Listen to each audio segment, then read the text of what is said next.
Eh bien, bonjour à tous et bienvenue dans ce nouvel épisode de podcast qui va faire suite à celui qu'on a pu faire à Lyon en famille de nouveau. La dernière fois, on avait parlé de le développement de ça, ça a l'air de l'intelligence artificielle. Aujourd'hui, les choses ont encore bien évolué et beaucoup changé. Et c'est pour ça qu'on a décidé avec JD, qui est ici présent, de se refaire un petit podcast actualisé par rapport à la dernière fois, pour voir un petit peu les nouveautés, les changements aussi que ça a impliqué dans notre métier de dev. Et puis voilà. Comment tu vas déjà? Ben écoute, ça va. On va se retrouver à faire des réunions familiales sur des podcasts publics, c'est bien. Exactement. Et puis si on fait ça, si on réactualise les choses à chaque fois, je pense que ça va arriver souvent. Ouais, j'ai pas revisionné la vidéo qu'on a fait à Lyon il y a 6 mois, mais ça va tellement, tellement vite. On pourra parler du FOMO que ça engendre, où t'as toujours l'impression de passer à côté de plein de trucs. Et puis il faut savoir raison garder parfois. Bah, je me faisais la réflexion là avant justement le sujet qui venait d'arriver quand on a fait le podcast à Lyon, c'était l'arrivée tout juste des MCP de Google Chrome. Ok.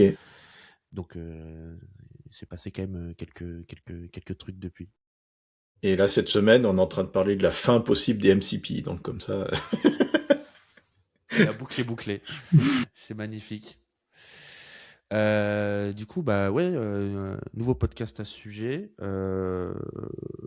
Notamment, bah là, ça va être beaucoup sur les, les changements qu'impliquent toutes ces nouveautés. Enfin, en tout cas, quand on prend le train en marche, parce que moi, c'est comme tout. Euh, il y a beaucoup d'actualités, des gens qui utilisent de nouveaux outils, d'autres moins, etc., etc. Nous, pour le coup, on fait partie de la team où on est à fond, notamment dans l'usage de Cloud Code comme assistant IA pour le dev. Ce qui a nécessitement impliqué pas mal de changements dans nos manières de travailler, de développer les produits. Je pense que pour commencer, peut-être ça pourrait être intéressant d'avoir ton feedback un petit peu sur comment tu intègres ce genre d'outils toi, aujourd'hui dans ton quotidien. Est-ce que tu te souviens même comment tu as découvert ça et ce que tu en as fait un petit peu au début? Parce que bah, entre la première fois, on l'a utilisé tous les deux et aujourd'hui, encore bien des changements. Donc, si tu as une petite rétrospective à faire, ça pourrait être sympa, je pense, pour commencer. Effectivement, ouais. Puis d'ailleurs c'est drôle parce on fait ce tournage le jour où j'arrive à court de mes crédits de mon forfait Code Max et euh, et comme je suis complètement dépendant de ce genre de truc, ben ça me pousse, ce qui est pas forcément mal, à tester la concurrence. Donc je vais un peu chez Codex de chez OpenAI, un peu chez Gemini, enfin on pourra en reparler, mais pour répondre à ta question, déjà mon feedback, c'est d'être un vieux développeur. Je me suis créé un magnifique fond d'écran où là, on le voit peut-être pas très bien, mais l'image de la première machine sur laquelle j'ai codé, qui était un Auric Telestrate sorti en 1986. Machine, c'est pas la première sur laquelle j'ai codé. J'avais un Auric Atmos avant, mais l'Auric Telestrate, c'était la première avec laquelle j'étais connecté. On utilisait un modem pour créer des microserveurs. Et moi, c'était le gros truc d'être connecté. Donc, de se dire que c'était pas juste un ordinateur isolé. Donc, bref, tout ça pour dire que je développe depuis longtemps.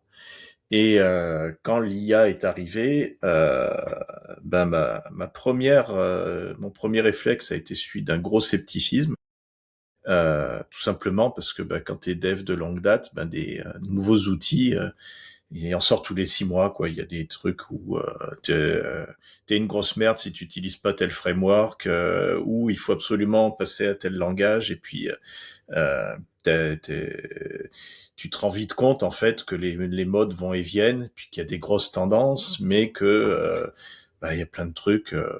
Des fois, c'est urgent d'attendre, quoi. Donc, à force de d'être là-dedans, j'ai appris à être sceptique, pas au sens négatif, comme on peut en trouver plein LinkedIn, mais au sens où on va être prudent. Et concernant l'IA, j'avais testé Copilot qui te permettait de faire la génération de code à la volée pendant que tu étais en train d'écrire. C'était des fois marrant, des fois pas très pertinent.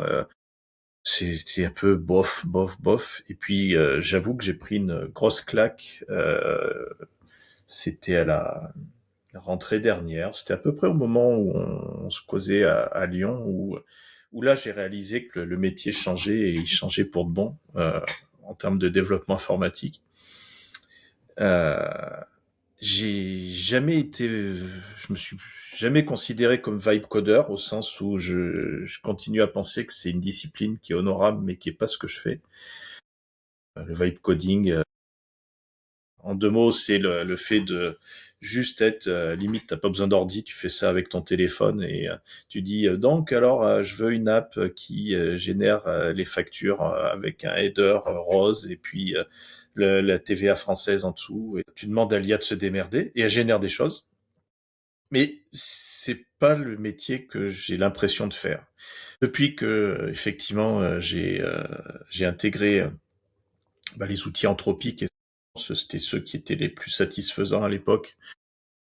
Claude Code, Claude Opus, Claude Sonnet, qui sont les modèles qui sont diffusés par cette boîte. J'ai réalisé qu'en fait, avoir des résultats qui étaient très bluffants, d'avoir un extrême où on pouvait quasiment ne plus coder, voire ne plus coder du tout. Et le moment de vérité, ça a été de me dire, ok, j'expérimente, mais là, je vais sortir du bois. J'ai un projet qui vient de m'être commandé. Je me mets à moi le défi de le livrer avec 0 ligne de code écrite par mois. Et en vrai, quand je me suis lancé là-dedans, je me suis dit, ça va être du Pareto 80-20, quoi. Je vais aller jusqu'au 80%, puis après les 20%, je gérerai les galères à la main moi-même. Et en fait, à ma grande surprise, je suis arrivé jusqu'au bout sans avoir jamais écrit une ligne de code, ce qui était objectif dépassé. Et en même temps, réaliser que si j'en restais à une posture de vibe codeur, à dire ok, c'est livré, je lance vite fait le truc, je clique, clique, clique, c'est bon, le truc marche, donc projet validé. Là, je me foutais dans la merde parce que en ouvrant le capot, le code qui était fourni était pas forcément satisfaisant. Il faisait le boulot, mais l'IA a tendance souvent à tricher. Et donc, c'est là où j'ai compris que, un, ça changeait tout, mais que deux, l'illusion de ça fait tout est un peu un faux ami et que il faut savoir mettre le nez sous le capot et voir ce qui se passe. Pas pour réécrire toi-même, mais pour faire des allers-retours avec l'IA. Et en fait, plus ça va, plus je me retrouve depuis ces quelques mois à ne plus coder. Effectivement, je n'écris plus de lignes de code depuis 6 mois. Mais à beaucoup échanger. Mon IA est vraiment devenu un collègue de travail avec qui on interagit, avec qui je pourrais donner quelques exemples d'astuces de comment ça fonctionne pour interagir avec, mais où c'est une collaboration très intéressante qui s'est engrangée à ce moment-là. Et puis voilà, j'en suis là un peu plus de 6 mois plus tard, toujours donc à ne plus coder, mais certainement pas à glander parce que j'ai vraiment l'impression que le boulot en fait c'est complexifié et densifié ou en vrai j'ai jamais autant bossé de ma vie qu'en ce moment aussi parce que ça me permet d'accepter des projets plus ambitieux mais aussi parce que ça reste un vrai métier donc pour couper court déjà au truc est-ce que le métier de développeur va disparaître? Moi mon point de vue qui est un peu du Madame Irma, mais je ne pense pas. Mais par contre, il va profondément muer. Je pense que c'est toute la différence qu'il y a entre le vibe coding que tu évoquais au début et ce qu'on peut faire, c'est le vibe coding qui fait une demande qui est purement en langage naturel où tu gères aucune contrainte technique. Là où nous, notamment, on a l'expérience des contraintes techniques qui fonctionnent ou pas sur certains types de projets qui vont être adaptés ou non, tu vois. Et donc, c'est dans ce sens-là aussi on va aller guider notre IA pour faire les choses dans le bon ordre. Je me souviens, j'ai commencé Cloud Code après toi pour le coup. Et je me souviens très bien de ce moment où, à l'époque, j'utilisais déjà des trucs comme. Moi, pour le coup, j'étais plus sur Cursor. qui m'assistait un petit peu et qui était connecté à l'API de ChatGPT pour moi à l'époque, si je me trompe pas, qui pour le coup t'aidait aussi à faire des développements, mais de façon quand même bien moins avancée, enfin en tout cas à l'époque, que ce qu'on peut trouver aujourd'hui avec Claude Code. Et je me souviens que le jour où tu m'as raconté cette histoire de me dire j'ai lancé un projet et j'ai tapé 0 ligne de code, je me suis dit mais qu'est-ce que c'est que ce truc? Genre, sans parler de scepticisme ou quoi, moi j'avais juste jamais passé le cap de prise en main de l'outil et tout. Et là, je me souviens que ça m'avait fait un sacré déclic de me dire, va peut-être falloir aller là-dedans parce qu'il y a quand même un gros sujet. Et ça n'a pas manqué puisque bah, ton euphorie, je la partage aussi sur, effectivement, on bosse toujours autant si ce n'est plus qu'avant. Je pense qu'aussi le côté euphorique du truc de se dire, bah, on peut faire euh, plein de trucs. En moins de temps, oui, même si j'ai un petit bémol qu'on pourra peut-être évoquer là-dessus après, mais c'est sûr que ça rebat énormément les cartes. Et moi, pour ma part, je trouve ça justement beaucoup plus excitant, puisque bah, pour le coup, de mon côté, moi, ça m'a permis aussi d'avoir la réalisation, tu vois, que en fait, ce que j'aimais bien dans le métier de développeur, tu vois, c'était pas nécessairement taper des lignes de code toute la journée. Ça, pour le coup, je pense qu'on est d'accord autant toi et moi que pour le dire. L'IA tapera des lignes de code bien mieux que n'importe quel développeur, je pense.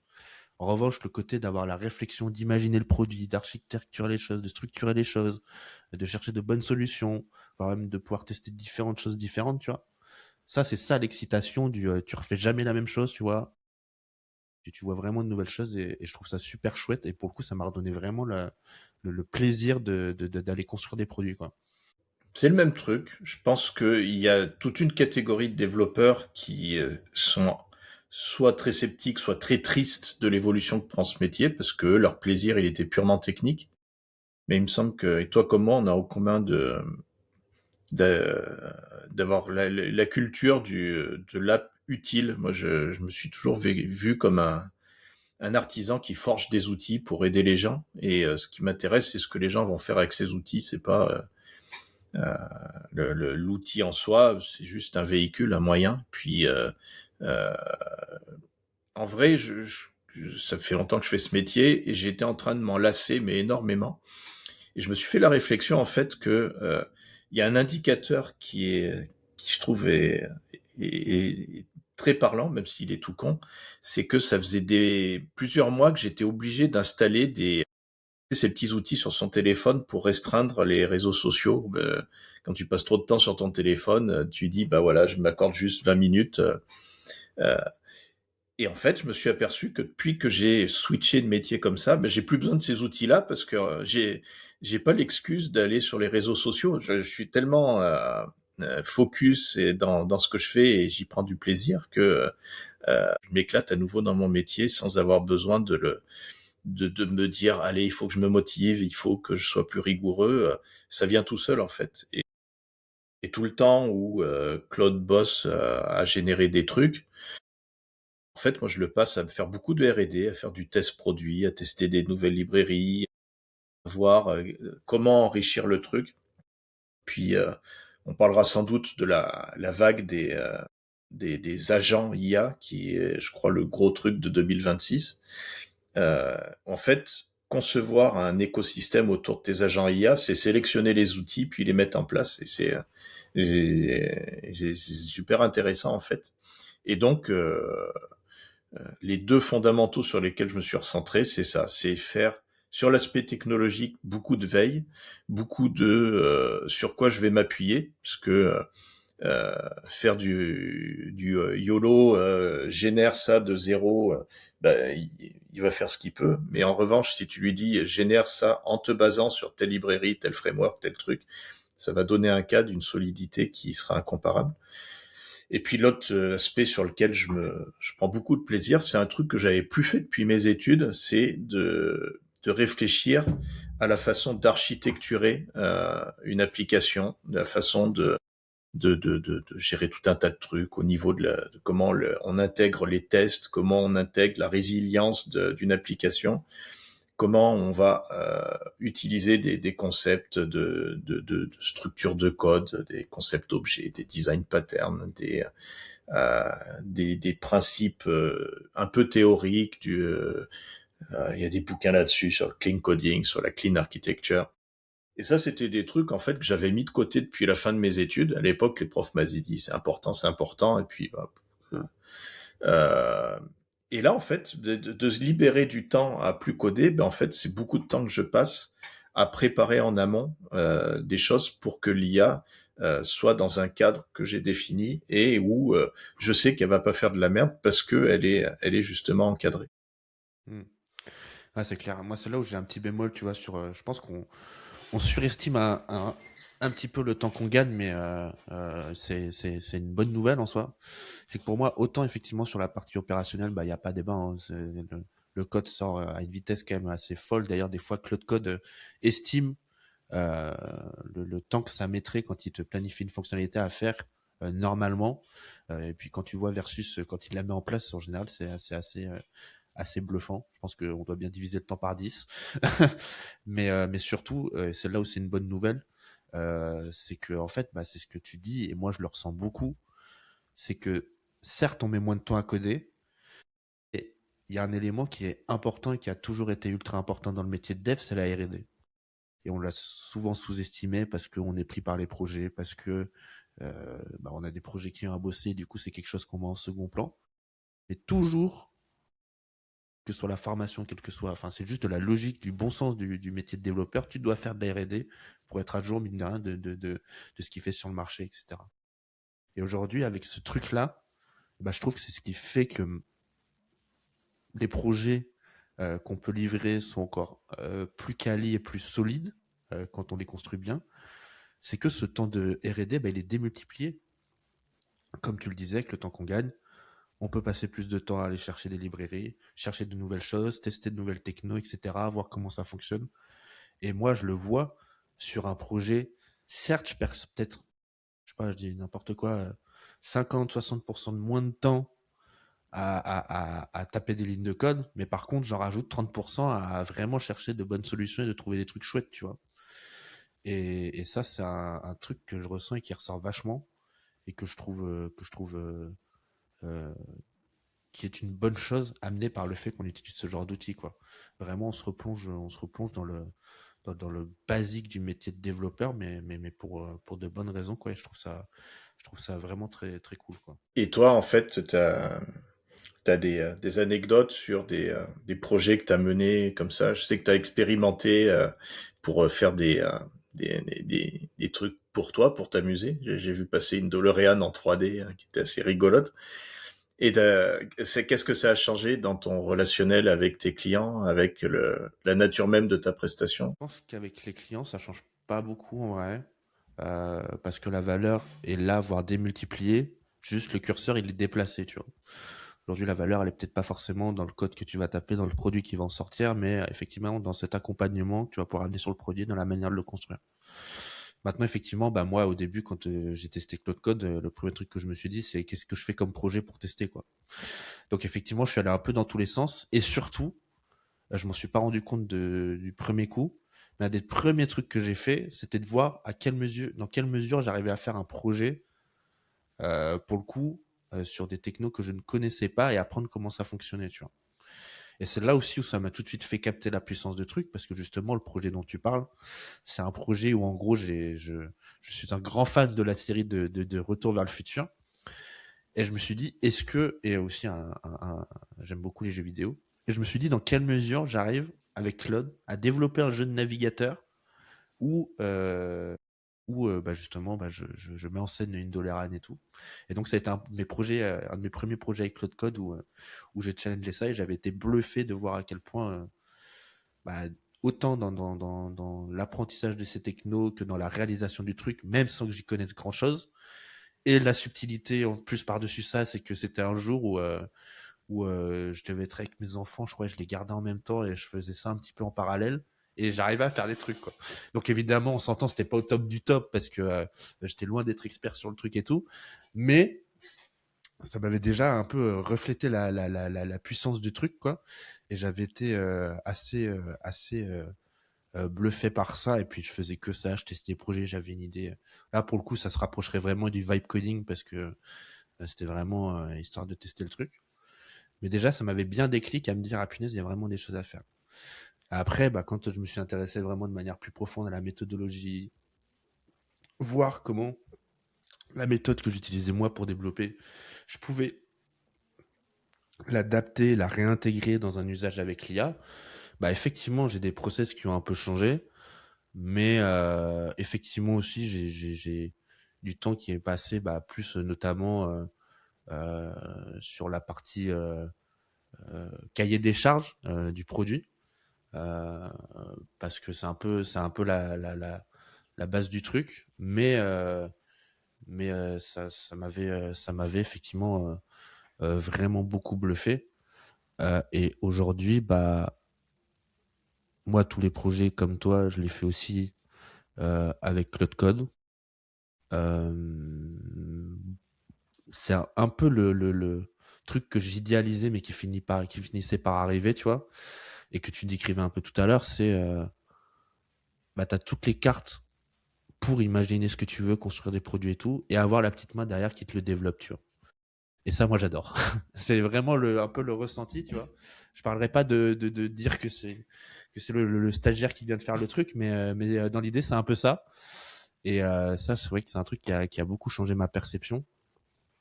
Et je le vois, c'est qu'effectivement, bah, si je peux juste dire peut-être, c'est quand même un petit changement par rapport à la perception, la valeur que je pouvais apporter par rapport aux clients que tu donnais, c'est que bah, finalement, la grosse valeur, elle est plus tant dans le temps de production de l'application qu'on va donner. Mais c'est juste qu'on a, et moi, c'est ce que j'adore parce que c'est toujours ce que j'ai aimé, être dans l'échange, être dans la réflexion et dans le challenge. J'ai passé beaucoup plus de temps sur ces phases de conception et d'imagination du produit pour vraiment faire un truc qui correspond. Et puis après, finalement, je dirais pas que c'est anecdotique parce qu'il y a des enjeux à traiter, mais clairement, la partie de production, c'est presque un truc en second temps qui va se gérer enfin, que c'est plus tellement un sujet, quoi. Et d'ailleurs, je le vois aussi, j'ai un autre truc qui m'est arrivé en plus récemment. Je bossais sur un produit avec un gars, sur un SaaS, je vais pas détailler parce que je peux pas trop en parler, mais en gros sur le développement d'un SaaS assez classique. Et je me suis rappelé à l'époque, d'ailleurs, de certains qu'on a fait ensemble, où tu sais, tu bosses sur un projet, mais ça traîne un peu parce que c'est des trucs techniques qui sont compliqués à mettre en place, et du coup, les nouvelles features arrivent à mettre du temps à arriver, et puis enfin, tout traîne un peu en longueur, et puis tu sens que tu perds un peu la motivation et la niaque derrière le projet, tu vois. Et là, j'ai refait un projet de ce type avec un gars, et je me suis dit, punaise, c'est fou, ne serait-ce que dans l'énergie du projet, tu vois, que les gens y mettent, tu vois. Parce que tu vois que toutes les semaines, tu arrives à sortir des features, qu'il y a des choses qui avancent. Et vraiment, même d'un point de vue mindset dans la conception du produit, je trouve qu'il y a beaucoup de chances qui changent parce que bah, t'as, t'as moins ces moments de chute, tu vois. Alors, il y en a toujours, tu vois, où tu as plus ou moins de difficultés, etc. Mais tu as moins quand même ce truc où vraiment tu passes de longues périodes à qui se passe plus grand-chose, etc. Et je le vois dans l'état d'esprit de gens qui veulent construire des trucs, ça change tout, quoi. Parce que, tu sais, moi, c'est un peu le truc que j'ai, tu vois, tu parlais des réseaux sociaux. C'est qu'en fait, construire des produits avec l'IA, ça me donne de la dopamine, tu vois. Genre, t'as tellement de trucs qui peuvent arriver assez rapidement, faire des nouveaux trucs, etc., que toujours t'as envie de continuer, continuer, continuer, continuer, continuer. Et je trouve que ça, dans l'énergie de développer les produits et tout, c'est exceptionnel le changement de paradigme là-dessus aussi, tu vois. Que je te propose, histoire de qu'on fasse pas les évangélisateurs sans aucune critique de l'IA, c'est que chacun remonte une anecdote d'un truc incroyable que ça nous a fait, et puis un truc où ça a vraiment fait de la merde. Ah, je vais te laisser réfléchir parce que moi j'ai les deux en tête. Laisse L'anecdote parler. où j'ai été vraiment bluffé, c'était sur un projet où ça devait entre autres récupérer des visios de diverses sources et puis les transcoder à l'écrit pour ensuite les intégrer dans une base de connaissances. Enfin bref. Et sur la V1 du produit, ça marchait avec divers trucs, avec Google Meet, avec des vidéos MP4 qu'on uploadait, et ça marchait pas avec Loom, alors que le client il utilisait beaucoup Loom pour faire des visios. Euh, Enfin, c'est pas des visios pour le coup, c'est des monologues face caméra, mais bref, tu vois à quoi sert Loom. Et en fait, ça marchait pas parce que bah, c'est un peu plus compliqué d'automatiser l'upload, le download d'une vidéo qui est fournie par Loom. Et voilà, bon, on avait livré la V1 comme ça en disant bah ok, je vous préviens, le Loom ça marche pas.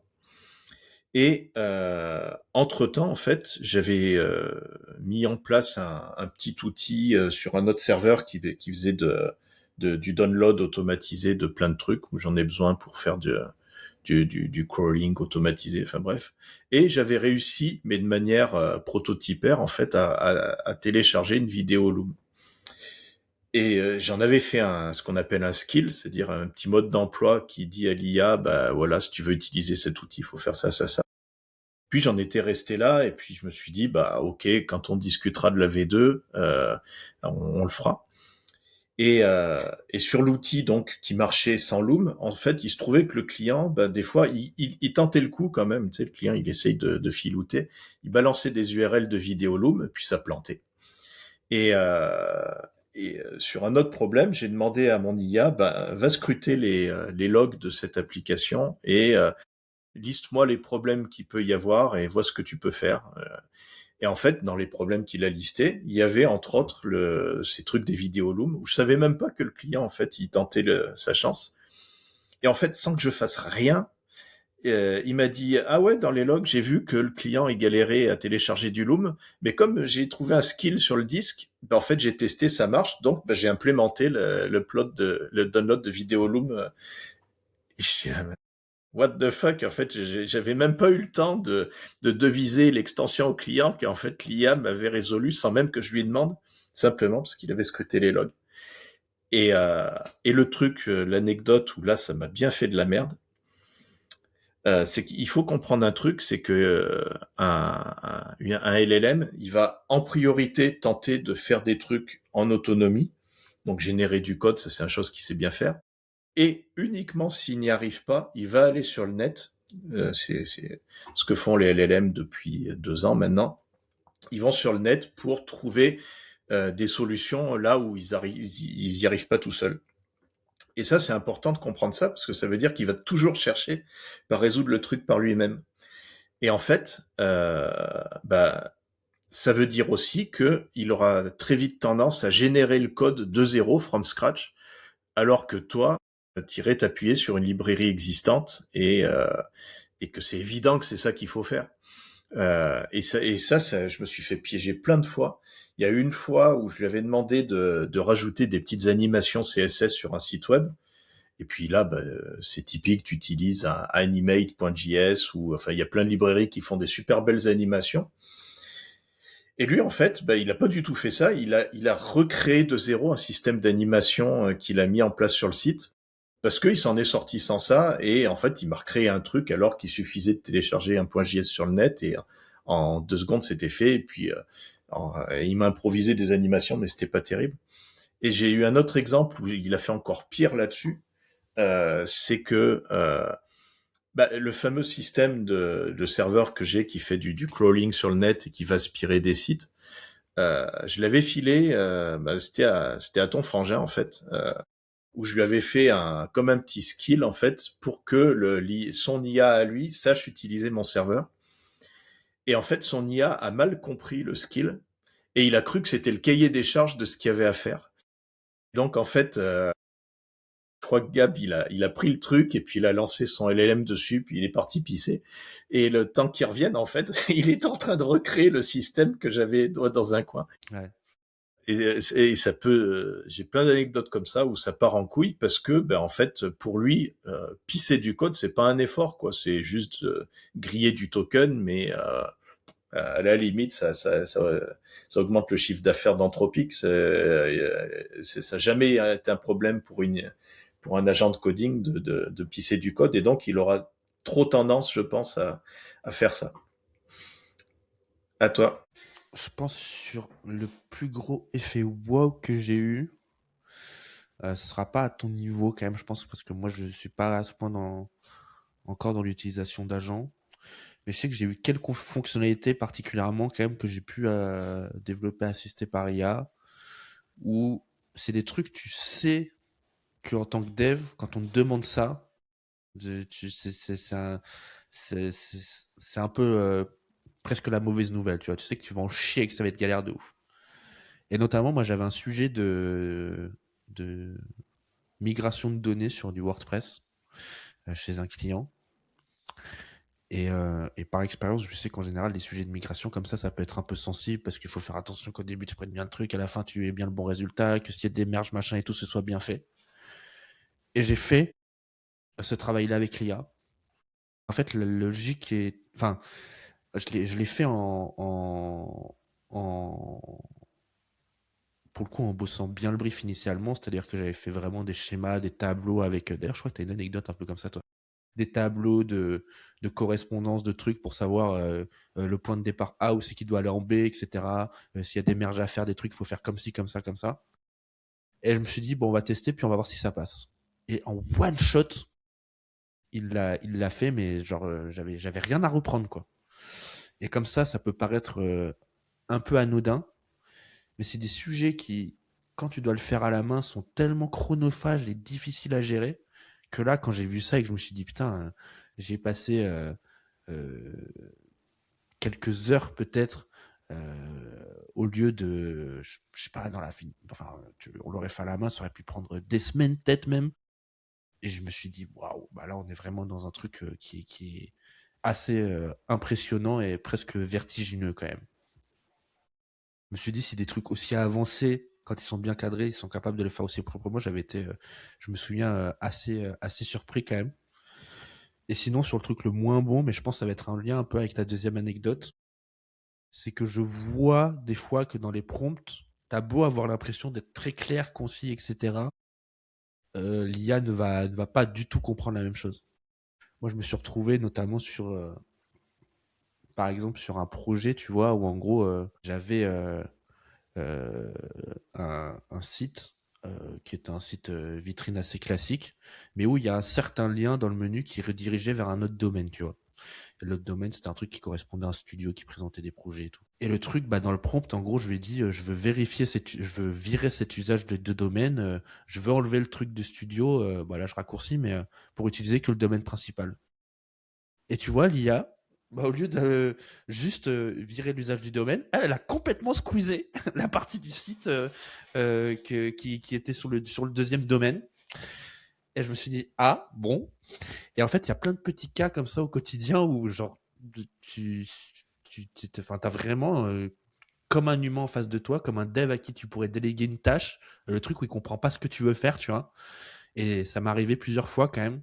Et en général, bah, il y a des fois où c'est rattrapable en l'occurrence parce que maintenant les mémoires sont assez bien gérées, mais t'as un petit frisson quand même quand ça t'arrive et tu te dis ah, bah, je viens de perdre la moitié du truc.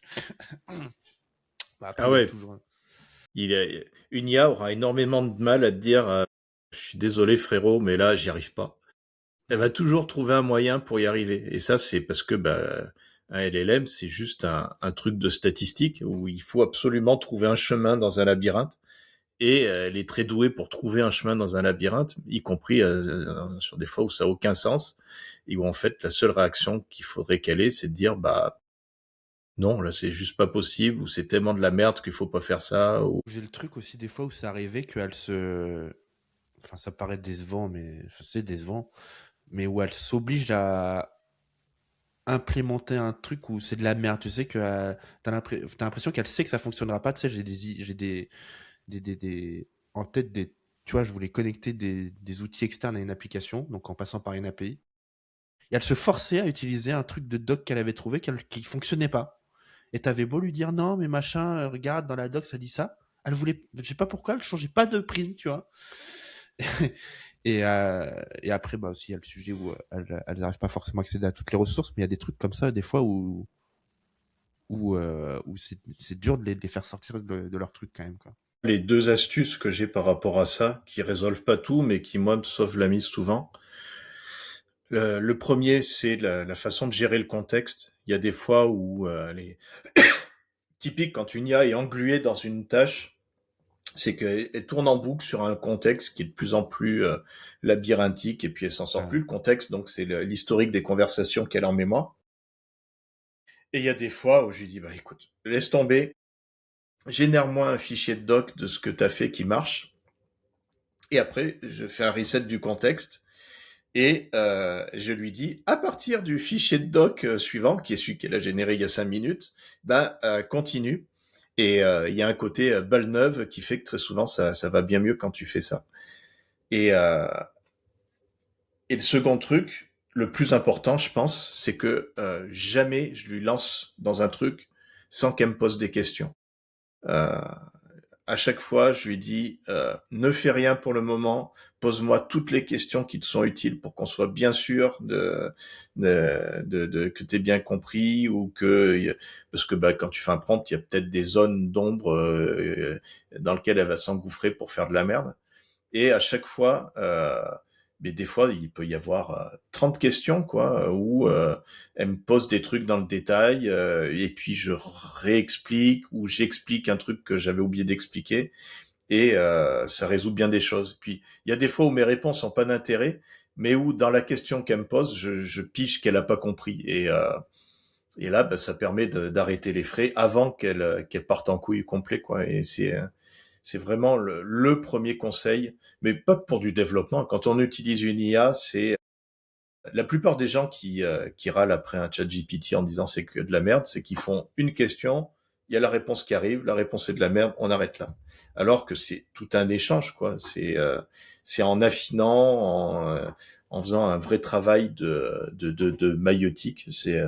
J'avais fait un article sur LinkedIn là-dessus où j'avais dit que c'était Socrate qui avait premier expliqué que c'était en faisant tout un tas de questions-réponses dans les deux sens que tu arrivais à avoir quelque chose de constructif. Et là, c'est vraiment ça. Moi, j'ai même les trucs, des fois, je le fais pas sur tout, mais des fois sur vraiment des gros sujets, où avant même de travailler au travers de Claude Code, je vais sur soit Claude normal, voire sur des modèles différents, soit sur d'autres IA, pour déjà, moi, faire un input de brief de ce que j'aurais envie, et le challenger ne serait-ce que là, tu vois. Et après, une fois que j'ai traité ce sujet-là avec d'autres modèles ou d'autres IA, selon ce que je veux faire, bah là, je lui demande de me sortir un output qui en gros, reprend tout ce qu'on a challengé. Et en général, en le balançant à Claude Code, bah après, il est assez euh, direct dans ce qu'il doit faire, quoi. Ben ça, ça, j'utilise systématiquement quand j'utilise Nano Banana, le truc de Google pour générer des images photoréalistes. Où là, pour le coup, en fait, quand tu lui fais un mauvais prompt, il te fait de la merde, mais il te fait de la merde extrêmement visible parce que c'est pas 10 000 lignes de code où il y a des trucs bizarres. Tu vois une photo, puis tu vois tout de suite s'il a fait un truc bien ou pas. Et donc, c'est un outil incroyable, Nano Banana, mais qui a besoin d'un prompt super solide. Et ce que je fais systématiquement maintenant, c'est que je ne mets sur Nano Banana que des prompts que j'ai générés par Claude de la concurrence, qui est nul pour générer des images, mais qui par contre est super bon pour générer le prompt que je vais ensuite copier-coller chez Google Gemini. Et c'est pas une recette absolue, mais ça donne des beaux résultats. C'est vrai qu'en général, selon ce qu'on veut faire, il y a des modèles qui sont vraiment plus ou moins pertinents. Bien que moi, je sais pas ce que tu en penses, mais de mon côté, hors les images, je trouve que Claude est quand même assez stylé sur beaucoup de cas, quand même, hein. Ah ouais, ouais, bah ça reste mon LLM principal, hein. Claude Opus, c'est le Moi, je sais feu. que j'ai cancel tous mes abos de ChatGPT, par exemple. Je fais que du Claude quasiment. Bah là, je te dirai ça quand on fera une vidéo. J'ai redonné une chance à GPT 5.4 en version codex. Comme je te disais, j'arrive à bout de mon Claude là pour ma semaine. J'en profite pour tester d'autres trucs. Et puis on en dit du bien aussi. Donc je vais redonner une petite chance. Oui, il y a un vrai truc. Disons que moi, le retour d'expérience que j'en ai, c'est que Claude, c'est celui qui m'a le moins déçu. Où c'est pas toujours incroyable, mais c'est de tous les environnements que j'ai testés, celui où il y a le moins de trucs où je me dis putain, il me fait vraiment de la merde là. Il en fait un petit peu, mais moins que d'autres. Ouais, moi j'ai plein de gens autour de moi qui m'ont dit j'ai testé Claude, je fais quasiment tout là-dessus maintenant. Enfin, ça a peut-être évolué avec les modèles, mais ce qui revient, c'est un peu quand même ChatGPT, tu sais, c'est toi qui disais ça, je crois en plus cette métaphore, c'est un peu le médecin généraliste qui fait un peu tout, pas forcément très bien, quoi. Et puis la secret sauce, c'est Claude Code qui se met par-dessus le LLM Claude.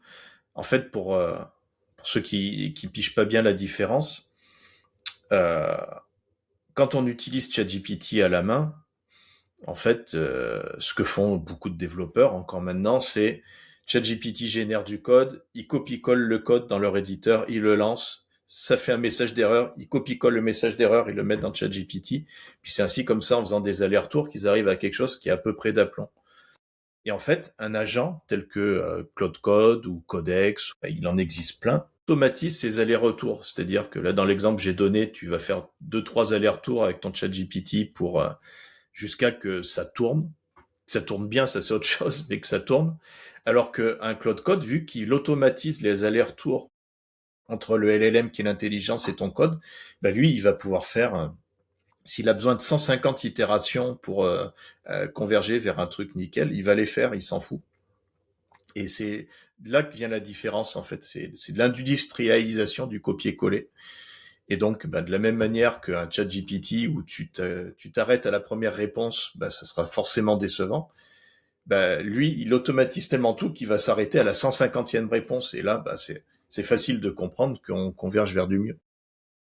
Ouais, et puis plus loin que le copier-coller, c'est que ChatGPT s'arrête aux informations que tu lui donnes. Là où Claude Code, comme il a accès à toute ta code base, globalement, s'il a besoin d'une info, il la trouve, quoi. Il va se démerder pour, ouais. C'est quand même un gros élément de différenciation. C'est ce qui m'avait marqué la première fois que j'ai lancé Cloud Code, c'est de dire, putain, mais il utilise grep, cat, cut, des vieilles commandes Unix, moi, que j'avais appris à l'époque où j'avais des cheveux. Et lui, en fait, il faisait pareil, mais en l'industrialisant, quoi. Et puis, c'est assez marrant de se dire qu'il peut être très brillant sur des trucs techniques de pointe. Puis, il y a des fois où bah, le mieux à faire, c'est de mettre un print coucou dans le code, et puis il va le faire, et c'est ça qui marche, en fait. Il y a un sujet que je voulais aborder aussi, qui est le fait que ça peut remettre en question les stacks que l'on utilise, les stacks techniques. Et moi, je m'en suis vraiment rendu compte sur un sujet qui est un petit peu polémique parce que les gens ont des avis très arrêtés là-dessus. C'est sur l'usage de WordPress. Où moi, j'ai jamais été un grand fan des page builders, style Elementor ou autre, où dans WordPress, ça te rajoute des outils pour pouvoir mettre en forme à la souris. Parce que bah, c'est lourd, ça génère des pages qui sont lourdes, qui sont pas forcément et puis, il y a le truc de à quoi ça sert, quoi. Moi, j'avais de plus en plus été en désamour avec WordPress parce que j'avais l'impression que du postulat de départ qui était brillant, qui était de faire un CMS, c'est-à-dire un outil de gestionnaire de contenu, WordPress était en train de devenir une espèce de Word du web, quoi, un truc où tu as un gros éditeur pleine page et puis tu fais ce que tu veux et puis au final, ça fait ce que ça peut, quoi. Et en fait, pourquoi on a fait ça? C'est parce que bah, les gens, ils savent pas forcément faire du HTML pour faire des jolies mises en page, mais euh, c'est pas le truc qu'ils font tous les jours, quoi. Quand tu livres un WordPress avec Elementor à un client, il va pas refaire ses feuilles de style tous les jours.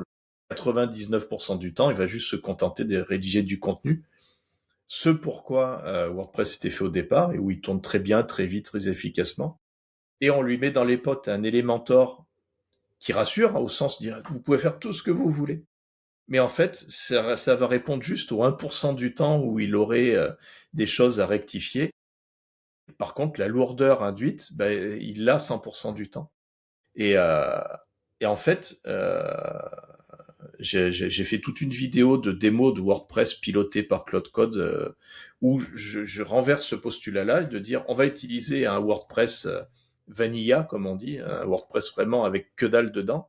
Et par contre, tous les styles, toute la façon dont le thème va être fait d'un point de vue visuel, bah, c'est généré par de l'IA.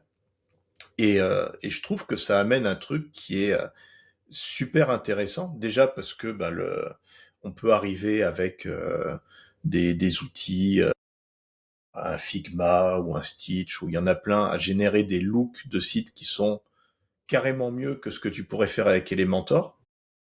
Mais le résultat final, c'est pas un WordPress avec Elementor, c'est un WordPress nu, qui va hyper vite, qui est hyper efficace, et qui inclut un thème qui a été généré entièrement par de l'IA. Et donc, en fait, on sépare complètement les trucs et on se retrouve avec quelque chose qui est, il me semble, très satisfaisant visuellement et très léger. Et puis, si même le end user, il veut pouvoir faire des rectifs de style de temps à autre, bah, il peut les prompter, en fait. Parce que dire à un Claude Code, finalement, ce bloc-là, je le veux avec des arrondis et puis justifié à gauche, ça, il fait ça les yeux fermés, quoi.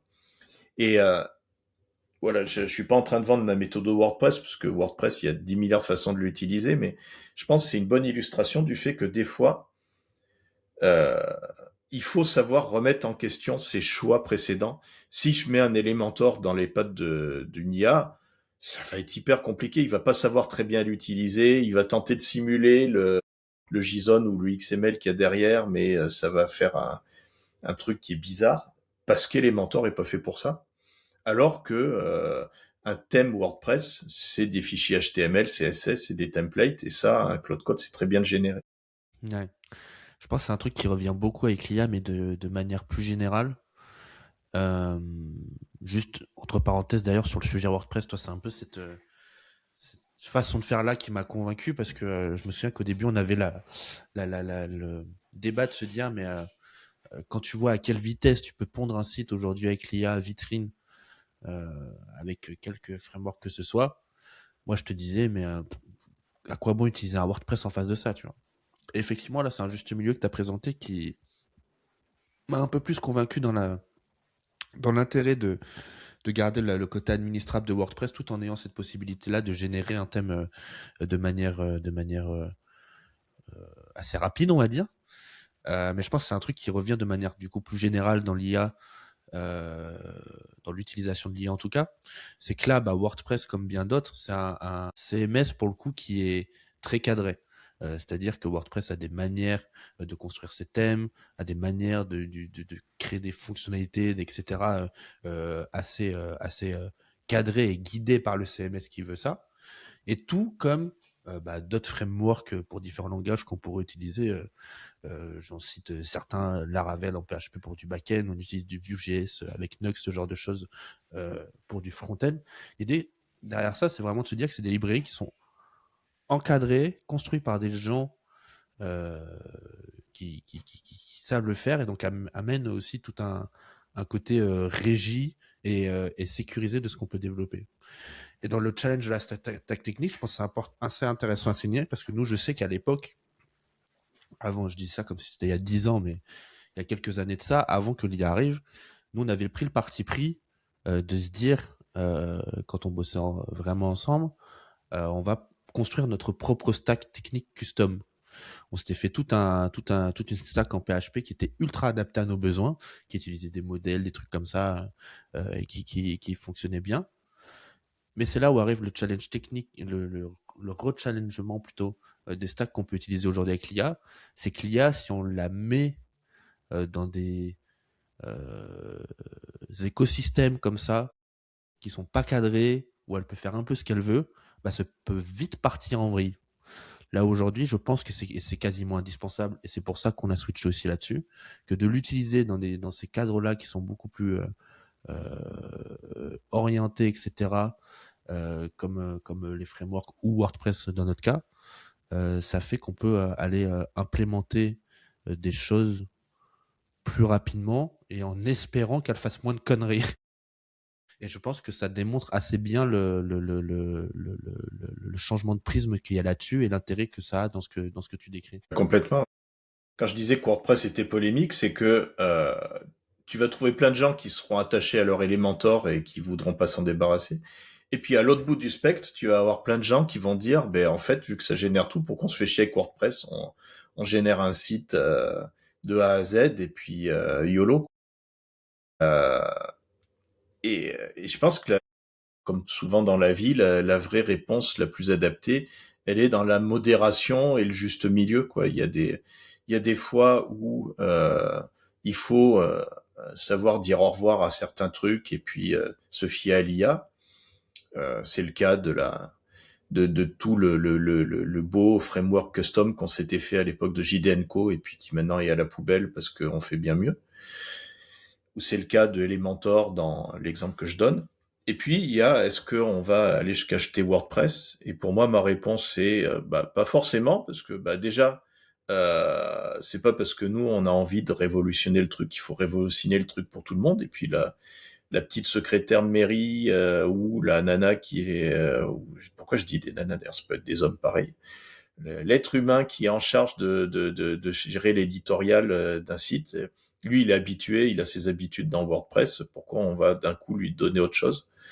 euh, et puis il y a ce côté cadre technique qui est super important. On dit souvent les détracteurs d'IA de LinkedIn vont dire ouais mais c'est de la merde côté sécurité, ce qui est pas complètement faux parce que un code généré de A à Z custom qui soit fait par un humain ou par une IA, il n'est pas testé par définition, très peu testé. Mais de s'appuyer sur des frameworks faits par des humains me semble hyper important. C'est pour ça, mais j'ai pas mis longtemps à te convaincre de dire ok on va faire du PHP avec de l'IA, mais par contre on va garder un framework solide style un Laravel parce que Laravel lui propose tout un tas de trucs qui ont été archi testés pendant des années et qui fait que si tu exposes un endpoint d'API fait en custom ou fait avec Laravel, moi je fais plus confiance à celui de Laravel parce que je sais que là c'est sans risque et puis que même s'il y a une faille de sécurité, le logiciel n'est pas parfait, il va y avoir un correctif qui va être délivré par la communauté hyper rapidement. Alors que ton code custom, lui, il va moisir dans son coin et puis il va pas bouger et puis il va potentiellement être attaquable. Et, euh, et je pense que s'appuyer sur des briques, des frameworks, des librairies solides, faits par des humains, testés par des humains et surtout par beaucoup de gens, reste indispensable. Et ça amène à un des sujets d'inquiétude qu'il peut y avoir par rapport à l'IA, c'est que l'IA est un vrai killer de projets open source. Euh, Parce que c'est plus dur de trouver un modèle économique pour l'open source. C'est l'enfer pour les mainteneurs de projets open source de gérer toutes les contributions faites par de l'IA. Ça, c'est un truc assez généralisé où les mecs ils disent arrêtez de faire des pull requests générés par votre IA parce que euh, vous arrivez pas à faire du code review du code que génère votre IA. Alors imaginez-moi qui reçoit d'un coup 10 000 pull requests de code tous générés par l'IA, c'est impossible que que je le teste. Et tout ça, en fait, c'est des trucs qui, là pour le coup, sont des vrais motifs d'inquiétude sur la pérennité de l'open source par rapport à l'IA. Et d'ailleurs, les éditeurs en sont conscients parce que et Anthropic et OpenAI et tous en fait, ils ont annoncé que ils allaient généreusement financer en fait des projets open source parce que tout le monde en a besoin en fait et que si l'open source n'est pas intégré dans le modèle économique de ce nouvel écosystème qui s'en vient, là on va, je pense, au-delà de graves soucis. Bah, de toute façon, on a déjà eu des cas de boîtes qui étaient comme ça et qui ont viré la moitié de leur équipe et qui ont chuté complètement à cause de l'IA, hein. Ça n'a pas mis beaucoup de temps à arriver, hein, déjà. Donc, Mm-hmm. je crois que c'est Tailwind où il y avait une histoire comme ça, où du jour au lendemain, leur modèle économique qui était de vendre des blocs un petit peu plus premium, bah forcément avec l'IA, plus besoin. Et ils ont complètement chuté, quoi. Et Tailwind CSS. Bon, après, le mec a fait un peu de drama, hein, parce que son communiqué de presse, c'est j'ai viré 75% de mon équipe. Tu te dis, waouh! Et en fait, si tu creuses un peu, tu Ils étaient réalises 5. qu'ils étaient 4 ou 5, ouais. Et puis, en fait, c'est juste que sa petite TPE a pas marché, et puis il a viré ses salariés, quoi. Mais c'est sûr que ça a nécessairement des impacts sur la manière d'utiliser aussi les différents outils qu'on peut avoir à notre dispo. Et je vois même plus loin de ça. Et c'est là où je serais curieux aussi d'avoir ton avis sur, selon toi, l'évolution que va avoir le marché, notamment sur les SaaS. Je sais que je vois qu'il y a des gens, tu vois, qui bricolent un peu, tu vois. Et plutôt que d'aller payer des abos pour des outils sur ce qu'ils veulent faire, bah, en fait, ils le refont eux-mêmes. Tu vois, moi, je vois l'exemple beaucoup en ce moment des trucs comme Super Whisper, ce genre d'outils là où c'est un push-to-talk pour retranscrire ce que tu dis en version texte sur ton ordi bah, où tu veux. Et je vois, il y a plein de gens qui, en plus, c'est des modèles gratuits en réalité derrière. Et je vois qu'il y a plein de gens qui, plutôt que d'aller payer les abonnements, bah, ils le refont eux-mêmes et ça fonctionne quasiment aussi bien, quoi. Mhm. Bah, c'est vrai qu'on a eu la vague des euh, putain, ça y est, on va pouvoir virer tous les sas et tout régénérer par soi-même. Et puis, bah, dans l'absolu, c'est pas faux. Mais je sais pas si tu utilises HubSpot ou Sage ou d'énormes stacks logiciels, tu pourrais les régénérer, mais au bout d'un moment, à quoi bon, quoi.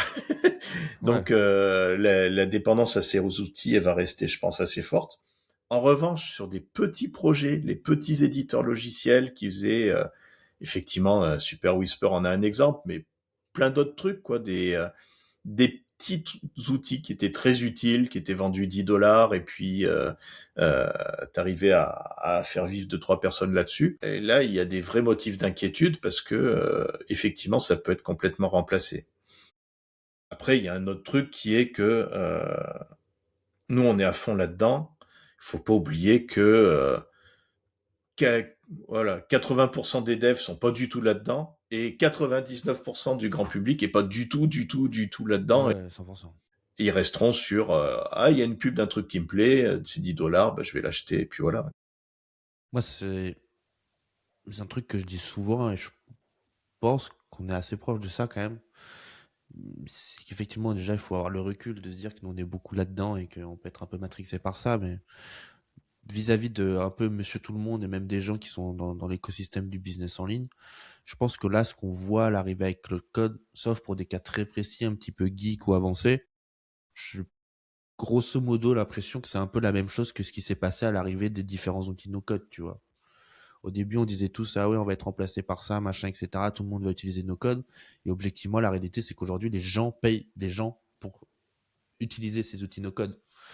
Et je pense qu'au final, que ce soit dans le fait de payer un SaaS ou même dans le fait de développer des trucs, on va rester un peu dans ce schéma-là, à mon avis. Toi comme moi, on a connu le truc où t'es tellement surexcité que t'as envie de le partager à tout le monde, de dire putain arrêtez tout, ça va tout changer. Ouais, Et en fait, tu te rends compte que bah, y a plein de gens qui sont pas ouverts à ça, puis c'est bien normal, quoi. ouais. Tu fais ton truc dans ton coin, tu trouves ton modèle économique, les autres ils font autrement, et puis après, bah, c'est que le meilleur gagne, hein, et on verra. Moi, ça me rappelle les mecs. Je vais être très subjectif dans mon objectivité. Un Mac par rapport à Windows, il n'y a pas photo. C'est tellement, tellement, tellement mieux. Je me suis longtemps dit que je me matrixais, et puis là, ben, maintenant que j'ai ma nana qui a un Windows, elle est obligée d'avoir ça pour des raisons de métier, et c'est moi qui lui en fais la maintenance. Chaque fois, je me dis, mais quelle horreur! Comment un être humain peut travailler avec une merde pareille? Et pourtant, bah, Windows a 90% du marché. Ça va peut-être changer un peu avec le MacBook Neo. Il y a un moment où tu as le réflexe de dire mais arrêtez, passez tous sur Mac. Et puis au bout d'un moment, on dit bah, vous voulez Windows, restez sur Windows, mais juste m'obligez pas à aller là-dessus et puis que le meilleur gagne. Moi, j'ai un peu le ressenti quand même que le vrai, bah, certes, il y a des changements sur le marché parce que tu as sûrement beaucoup plus de produits qui vont sortir, ce genre de choses, etc. Mais pour moi, le plus gros changement, il est pour chacun de nous en tant que développeur, tu vois. Il va être dans la, parce que après, la valeur que vont recevoir les gens, etc., globalement, elle va être assez similaire, tu vois.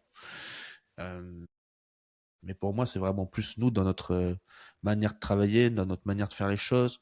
Tu vois, même je sais qu'aussi, d'un point de vue stratégique, on est beaucoup plus ouvert aussi peut-être à aller sur ce qu'on pourrait appeler entre guillemets des side projects, tu vois, pour aller tester un petit peu des choses à droite à gauche, s'associer avec des gens, etc. Et moi, quand même avec les gens avec qui j'en parle, je trouve le gros changement, il est surtout sur nous en tant que dev, hein, pas forcément le plus sur les autres, hein. Tu, Tu le vois comment, toi, le modèle économique de nos métiers dans les mois à venir? C'est peut-être là où j'ai le moins de réponses à ma question. Je pense que dans tous les cas, il va y avoir une perception de valeur qui va être un petit peu modifiée, puisque bah, jusque là, aujourd'hui, enfin, les devs avaient beaucoup de tendance à estimer leur travail en termes de temps. Aujourd'hui, je pense que ce serait une erreur de le faire, puisque bah, la valeur de ce qu'on délivre, elle est toujours là, mais juste effectivement, le temps qu'on y passe, c'est plus forcément le même. Donc pour moi, c'est pour ça le curseur de valeur, je pense qu'il va se déplacer. Après, à voir à quel point ça va avoir un impact ou quoi dans les semaines à venir, les mois à venir, difficile à dire, mais je pense que c'est plus que dans les offres commerciales et pitch de vente, ça va plus se jouer bah ouais, sur l'accompagnement qu'il peut y avoir autour du projet et ce qu'on peut vraiment amener dans notre expertise, etc. Plutôt que juste avoir une simple valeur de code qu'on fait en temps de temps, tu vois. Je pense que le curseur, en tout cas sur la partie de prestation de service, ça va être quelque chose comme ça. Euh, après, après, bah oui, c'est sûr que nous à notre niveau, ça nous laisse des possibilités d'aller aussi expérimenter d'autres choses, mais ouais, là-dessus, je pense après difficile à en dire plus. Moi, au début, je croyais vraiment que ça allait avoir un énorme impact, où tout le monde allait se dire, enfin, que le marché allait vraiment fondamentalement changer, tu vois. Mais bon, avec du recul, tu vois, on le voit aussi, tout le monde n'est pas là-dedans, donc je pense qu'il y a des choses qui resteront comme maintenant, juste avec un curseur un peu décalé, quoi. Moi, le choix que j'ai fait au niveau économique, c'est je continue à vendre mes prestations de service et j'ai pas fondamentalement changé mon mode de vie et de facture. La seule différence, en fait, c'est que à devis égal, facture égale, ce qui se passait avant, c'est que comme j'étais une merde pour estimer les délais, bah, très souvent, je me faisais avoir et je me retrouvais à bosser gratis. Alors que là, maintenant, ça m'arrive quasiment plus. Et donc, j'essaye de préserver les mêmes tarifs, grosso modo, la même perception. Je sais qu'on dit il faut arrêter d'aller au temps passé et puis passer sur la perception de valeur pure. Je suis d'accord intellectuellement avec ça, mais dans les faits, en fait, les gens, ils sont habitués depuis longtemps à savoir intuitivement de dire, bah tiens, si je fais telle demande, ça va me coûter tant. Et puis, quelque part, ils s'attendent à ce que ton devis soit aligné avec ça. Donc, je change pas les habitudes là-dessus. Je continue à deviser et facturer pareil.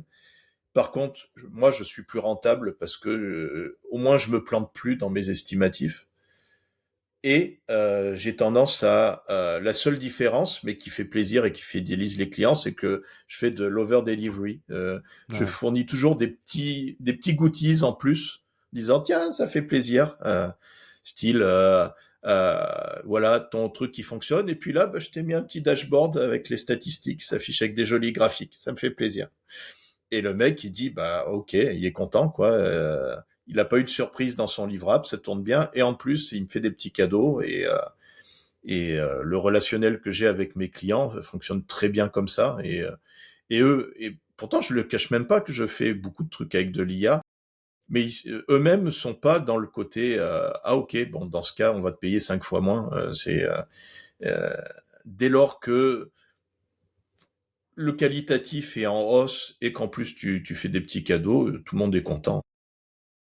Ouais, et puis je disais, enfin, moi, je parlais purement, quand je disais ça, purement en termes de coût, on va dire, pour moi, enfin, c'est pareil. Ça reste toujours pareil, ça ne change pas beaucoup. Mais c'est plus effectivement dans la manière d'amener le sujet où je décidais ça, où je disais ça, pardon. Puis après, tu sais, il y a un sujet aussi où, bah, malgré tout, le fait de livrer un petit peu plus rapidement aussi, c'est des choses qui plaisent, tu vois, et qui ont de la valeur. Donc, je pense que l'un dans l'autre, les gens sont assez contents. Et puis même, c'est des sujets d'actualité. Ça va certainement prendre une place énorme sur le marché. Je pense que ce serait une grossière erreur de pas aller dedans. Donc, c'est un côté un petit peu rassurant, je pense aussi. Je pense de voir quelqu'un en face de nous qui a la tête sur les épaules et qui est à jour dans un sens, quoi. Mmh, complètement. On parle 2 secondes du sujet des agents IA qui a, Vas-y. je pense, la tendance à venir sur 2026. Enfin, c'est pas que je pense, hein, c'est tout le monde dit que c'est ça. Ouais. Donc le truc qui a fait exploser ça, c'est les fameux homards, là, les Cloudbot qui s'appellent maintenant OpenClaw, qui qui sont des petits agents autonomes qui vivent dans ton chat et qui prennent des initiatives dans tous les sens. Et donc, trouveras, pas tant sur LinkedIn pour le coup, mais là c'est plus sur X où tu vas trouver des palanquets de mecs qui disent j'ai acheté un Mac mini et maintenant c'est du pur revenu passif, ils gèrent le business à ma place. Comme d'hab, en fait, le mouvement est hyper intéressant à suivre. Quand j'ai découvert Cloudbot, je me souviens, j'étais en vacances à Punta Cana, au bord de ma piscine, et puis j'étais avec mon téléphone. Putain, qu'est-ce qu'il fait? C'est quoi ce délire? J'avais l'impression d'avoir à nouveau la nouvelle grande illumination. Puis en fait, t'as plein de gens, c'est comme toujours, quoi. Il y a moitié des gens qui vont chier dessus, et puis l'autre moitié qui vont dire que c'est génial, que ça révolutionne tout, et qu'il faut abandonner tout le reste. Moi, sur X, j'ai carrément filtré les It's so over et You're so cooked. Rien qu'avec ça t'enlève plein de merde. Et en fait, la réalité, c'est que les agences, ça change quand même beaucoup de choses, mais il faut avoir extrêmement conscience de ce que c'est. Moi, l'analogie que je fais, c'est comme une recette de cuisine. Euh, Quand tu écris le code par toi-même, c'est extrêmement formalisé. Tu sais exactement ce que ça va faire. Ça fait ça, puis ça, puis ça. Et puis, c'est le principe d'un programme informatique. Dès lors qu'il est suffisamment débugué, tu peux le faire tourner des millions de fois. Il fera exactement la même chose. Après, peut-être que cette recette de cuisine, ça va être de l'industriel qui sort des lasagnes à la chaîne, ou ça va être un Philippe Etchebest qui a fait chier le monde pour que son truc soit hyper premium. Mais t'as un truc où la prod, elle est très calibrée et tu t'as pas de surprise à la fin. Avec un agent IA, c'est tout l'inverse en fait. C'est toi qui ouvres ton frigo et qui fait YOLO, je vais improviser un truc avec ce qu'il y a dans le fond de mon frigo. Parce que il n'y a pas de code qui est généré, il n'y a pas de... C'est juste toi et un LLM qui va tourner en boucle en se démerdant jusqu'à trouver une solution.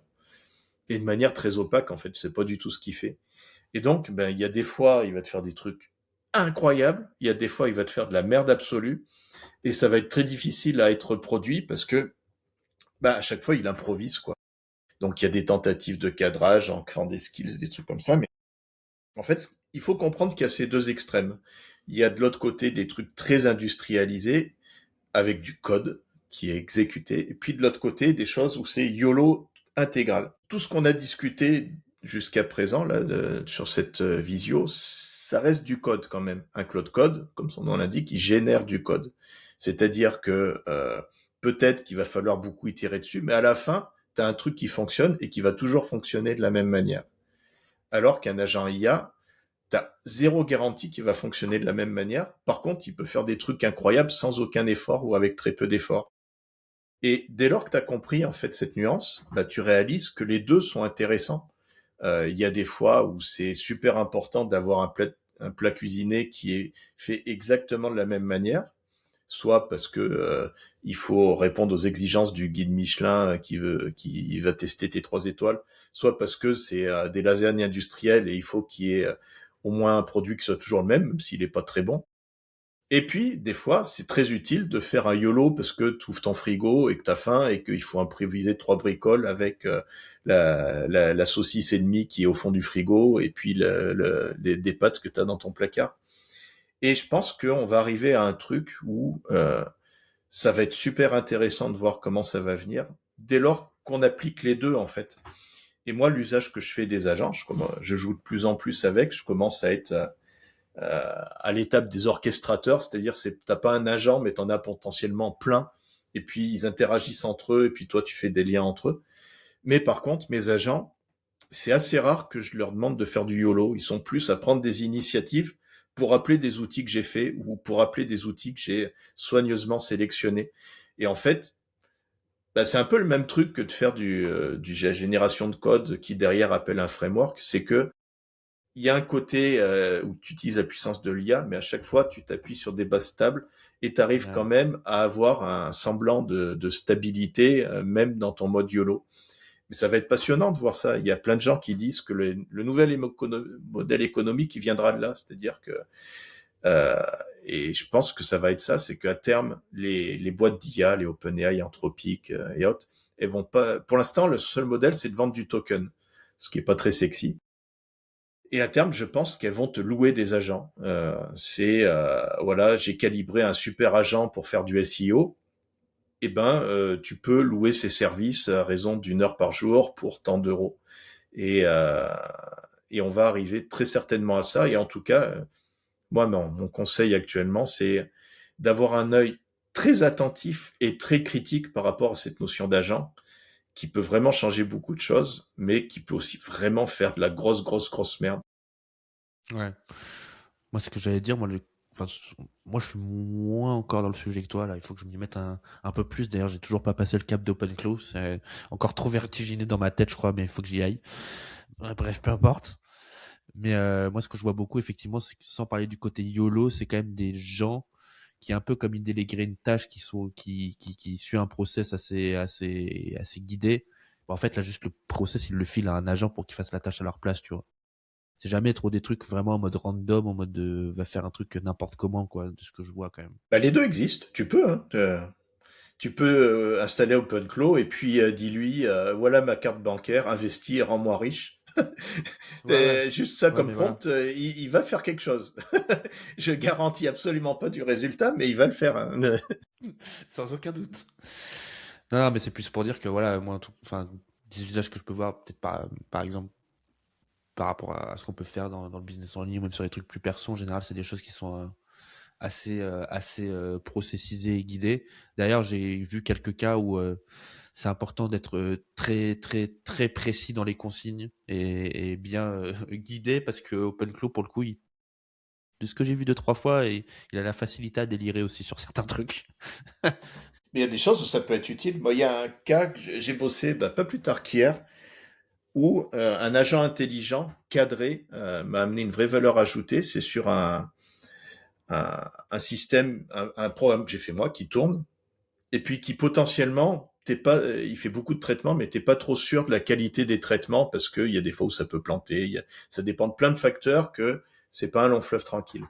Et là, j'ai un agent qui tourne à côté, qui regarde les logs régulièrement et qui fait des diagnostics par rapport à ces logs. C'est-à-dire que s'il voit que la commande machin du client truc a planté, ben il va savoir prendre l'initiative parce qu'il connaît la structure de ma base de données d'investiguer en fait, de faire ce que tu peux faire toi quand tu as un message dans les logs et que tu creuses pour comprendre. Et donc il fait au moins ça. Et là il a besoin d'une intelligence live pour investiguer. Et il peut aller jusqu'à faire des petits correctifs du style euh,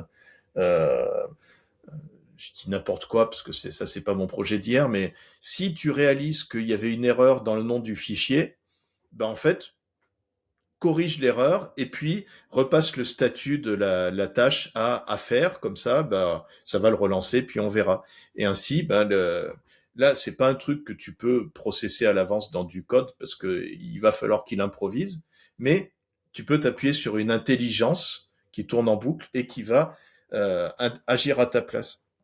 Et ça, c'est un exemple, je pense, assez pertinent d'agent où c'est pas du YOLO, c'est assez cadré, mais il y a Juste au milieu. effectivement une instance de raisonnement qui bosse à ta place jour et nuit.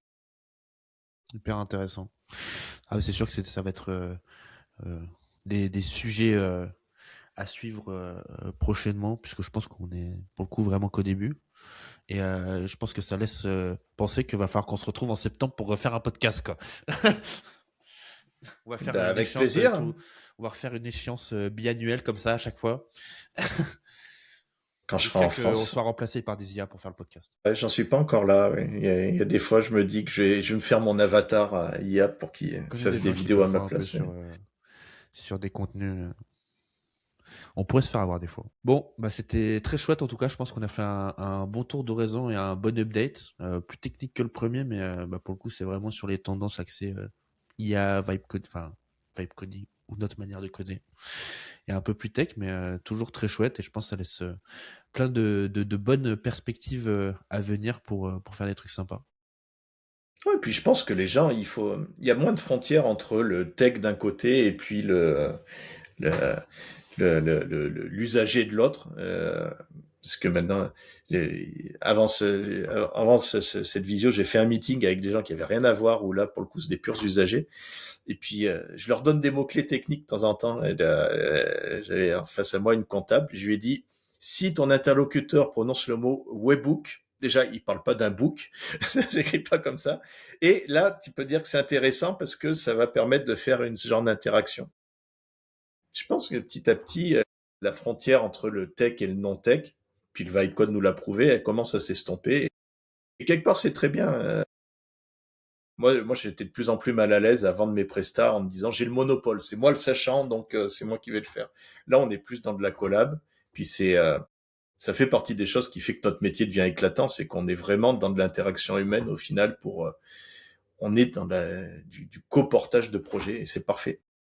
Je pense que c'est bien que les gens comprennent les enjeux aussi derrière ce qu'on fait, c'est intéressant. Bon, bah écoutez, merci en tout cas d'avoir suivi ce podcast. Mine de rien, une bonne heure et quart sur ces thématiques passionnantes. Je pense qu'on pourrait y passer la journée, mais bon, au bout d'un moment, il faut qu'on s'arrête. Merci d'avoir été présent en tout cas pour ce petit update, c'était très chouette. Et puis, bah, je vous dis à la prochaine pour un nouvel épisode. Bye bye. Salut!